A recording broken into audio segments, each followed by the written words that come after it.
Growing up in the church, I had what a lot of people didn't. I always knew God. My whole family was devoted to Jesus, so I was too. Sometimes, when I was younger, that didn't always mean I was sure he was real. I thought most of the stories told in Sunday school were made up or really exaggerated. Even so, despite my brain saying the Bible was fiction, my heart never stopped believing. Pretty early on in my childhood, maybe 3 or 4, I decided to ask God into my heart. I was almost immediately sent an image, my heart with wings and Jesus watching with a smile.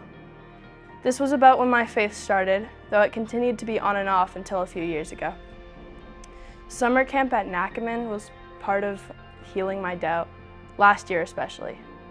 I met some of the most wonderful and most Jesus-like people I've ever known, and we all shared the same passion for love. My prayers always have at least a minor dedication to them. They really inspired me to continue my journey of faith. As I got older, I spent a lot of time being angry at God. I had so many questions and no one could answer them. So I prayed just about every night without much success. I felt like he abandoned me, or maybe everyone had just made everything up and tricked me. There was lots of times I asked to have a good dream so I would know he was listening, or I'd be awfully specific about something that needed to happen so I could believe. That's what I'd do. I'd ask and pray for proof. Eventually I realized my prayers weren't actually going unanswered. It was intentional, the things he would reply to versus the things he wouldn't. I was taught many lessons by silence being God's response. We spoke through metaphors and images, which had always been how I expressed myself. I grew to learn God understood me better than I would ever be able to, and that faith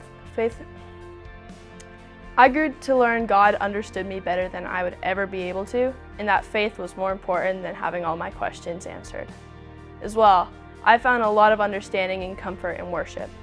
Whether it be me and Caden singing praises in front of people since age 9, whether it be singing in the crowd on Sundays, or whether it be listening to my mom's playlist on drives.